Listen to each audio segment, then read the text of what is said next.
अयोध्या की विवादित जमीन पर अब बौद्ध समुदाय ने अपना दावा पेश किया। राम मंदिर बाबरी मस्जिद को लेकर सुप्रीम कोर्ट में चल रही सुनवाई के बीच बौद्ध समुदाय ने भी सुप्रीम कोर्ट में याचिका दायर की है। बौद्ध समुदाय ने कहा कि विवादित जमीन पर ना तो मंदिर था, ना ही मस्जिद होने के कोई सबूत मिले हैं। वहाँ स्तूप मिला है जो बौद्ध धर्म का वैचारिक आधार है, लिहाजा बौद्ध समुदाय को उस जमीन पर अधिकार दिया जाए। सुप्रीम कोर्ट ने कहा है कि मुख्य मुद्दे की सुनवाई वाली बेंच इसकी सुनवाई कर सकती है।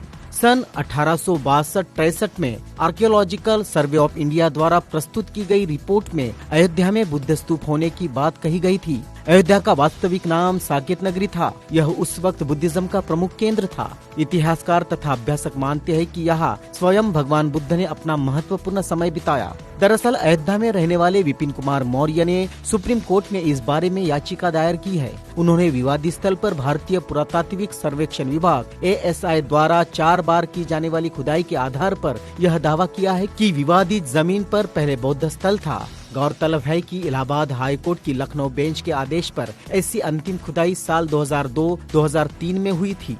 सुप्रीम कोर्ट में यह याचिका पिछले हफ्ते ही दायर की गई है। इसे संविधान के अनुच्छेद 32, अनुच्छेद 25, 26 और 29 के साथ के तहत दीवानी मामले के रूप में दर्ज किया गया है। दायर याचिका में कहा गया है कि यह याचिका बौद्ध समुदाय के उन सदस्यों की तरफ से दायर की गई है जो भगवान बुद्ध के सिद्धांतों के आधार पर जीवन जी रहे हैं।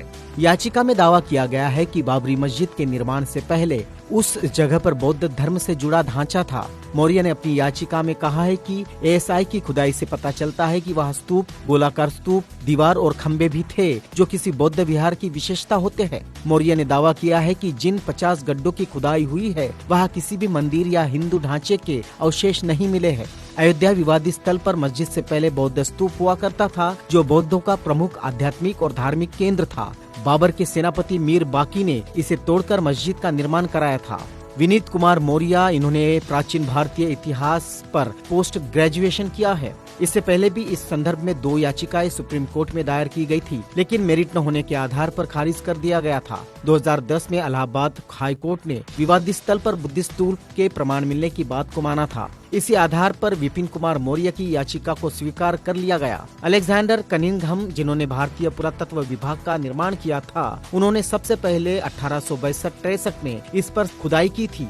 उस वक्त भी यहाँ बुद्धिस्ट स्तूप होने का प्रमाण उन्हें मिले थे।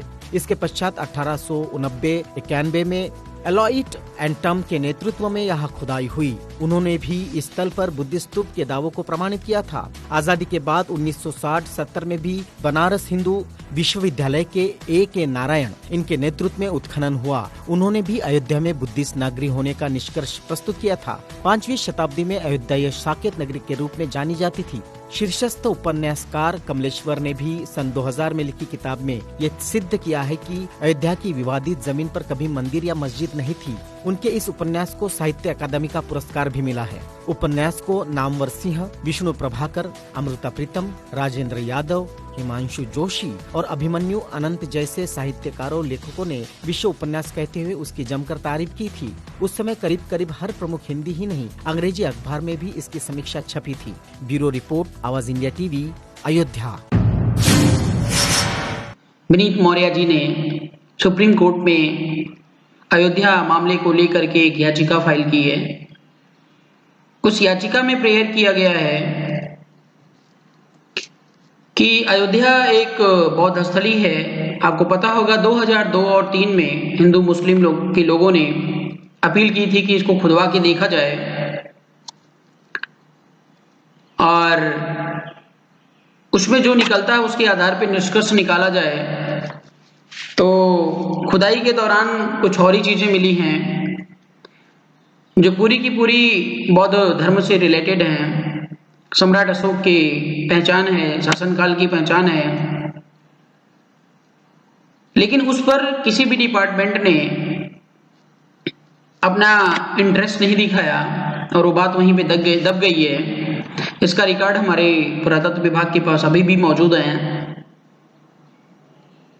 तो हमने अभी जो केस फाइल किया है उस केस में हम कोर्ट से यही प्रेयर कर रहे हैं कि जो भी ऐतिहासिक चीजें होती हैं वो पुरातत्व विभाग की संरक्षण में होनी चाहिए और रखी जानी चाहिए, ताकि आने वाली जो पीढ़ी है वो उसको स्टडी कर सके, देख सके, समझ सके कि पुराने जमाने में हमारे दादा परपाजा जो भी प्राचीन इतिहास है वो क्या था, इसके बारे में उनको पूरा नॉलेज मिल सके। तो दोस्तों, आपको पता होगा कभी जल्दी में 14 तारीख को केस लगी हुई थी, उसमें 18 याचिकाएं थी और याचिकाएं भी ऐसी होती हैं जिसका कोई अस्तित्व तो नहीं होता है। तो उन 18 में से 17 को तो खारिज कर दिया गया है। हमारी याचिका अभी कंसिडरेशन में है और आने वाली 23 तारीख को वो कोर्ट में सुनवाई होगी। अब देखना ये है कि माननीय सुप्रीम कोर्ट हमारे इस याचिका पे किस तरीके से अपना रवैया दिखाता है या कितना इंटरेस्ट के साथ वो हमारी बात को समझ पाता है। बहुजनों की बुलंद आवाज, आवाज इंडिया टीवी देखिए अपने मोबाइल पर कहीं भी कभी भी। आज ही आपके एंड्रॉइड मोबाइल के प्ले स्टोर से आवाज इंडिया टीवी का ऐप डाउनलोड करें और देखिए आवाज इंडिया टीवी के लाइव प्रोग्राम आपके मोबाइल पर। आवाज इंडिया टीवी देखे यूट्यूब पर भी।